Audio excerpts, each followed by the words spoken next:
So inflation is clearly a huge issue, Doug, in the country, but not just in the U.S., in the world right now. Right. And inflation is generally we talk about it in terms of what the CPI is, but it's really we're seeing inflation disproportionately high in some areas. Right. It's not affecting all areas. It's only affecting a couple areas like housing, food, agricultural products, energy like natural gas. Those are. So what about housing? I mean, as interest rates go up, it seems like perhaps that will kind of help tamp down some of the demand in that area. We're already seeing it. So the numbers of new mortgages has totally decreased, and so we're already seeing a big decrease in the amount of people wanting to buy houses. So the Federal Reserve's activity in raising interest rates will have a positive impact on inflation in that area, but what about food and oil? Well, you bring up a good point. So in the case of housing, it's a direct, because the houses are all U.S., I mean, you're not buying houses overseas, and the mortgages are affected right here in the U.S. You know, it's a case where the Federal Reserve has a direct effect on the inflation. But when you look at stuff like food, you know, fertilizer, a lot of that impact has to do with potash coming from Belarus and China, like we mentioned earlier video, and you know, also natural gas with what's happening with Russia. So that they're not affected by increasing interest rates by the Federal Reserve at all. So even as the Federal Reserve raises rates, prices in those areas will still continue to be higher. And so we'll still see some continued inflation.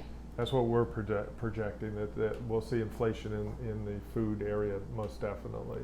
So what happens if the Federal Reserve continues to raise rates and we have higher inflation? Is that stagflation? No.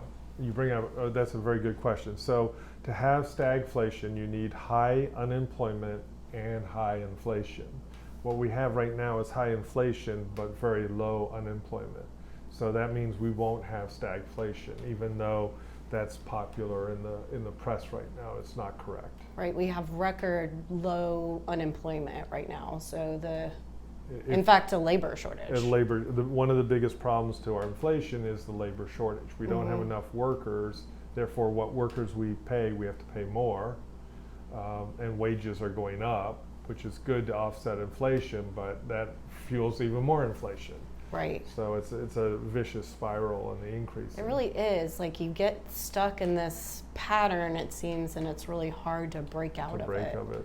And the only way you can really break it is to get consumers, one, to spend less, have less in the money supply, that's the Federal Reserve, but then also increase the supply of goods, and that's going to be difficult because a lot of the supplies are affected by, you know, the overseas markets, and that's one of the reasons why we're saying inflation's here to stay.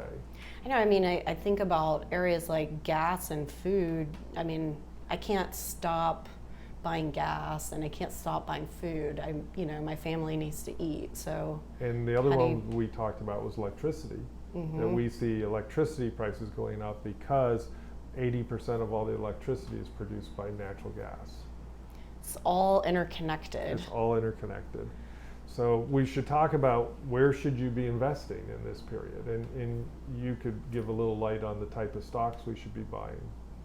So we're certainly advising clients to look at commodities and agriculture as areas of investment, but also really strong companies that have little to no debt, because if they have debt, obviously as interest rates rise, that will impact their bottom line. So it's better to be in a cash-rich environment. Company, and then companies that generate a lot of cash, don't have a lot of overhead, or are able to pass on the rising costs to their customer base versus absorbing that cost. Right, and able to make money in good times or bad.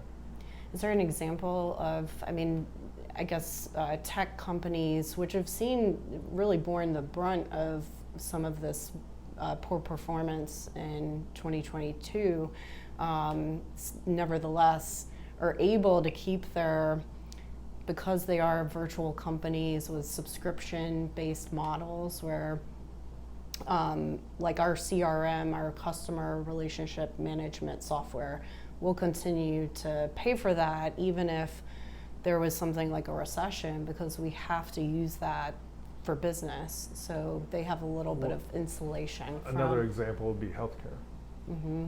If you're sick, you're still going to go to the doctor, you're still going to pay for your medical. Mm-hmm. Or, you know, with the supply chain, a lot of railroads and shipping companies would be in that category. So that's one area. And then, of course, we really like commodities, but then the areas we don't like are like bonds and cash. If interest rates go up, the value of your bonds go down, Mm-hmm. and cash will lose money against inflation. Now, eventually, with interest rates going up, they'll reach a new high. And at that point, that might open up some safer investment options for investors, but you're, right? you're looking at a 10-year being up around 4.5%. That's a historic level. Mm-hmm. And until it reaches that, I really don't find bonds very attractive. Mm-hmm. So this is one video in a series on inflation. Please check out the other videos that we have. And as always, give us a call with any questions you might have. Thanks for watching.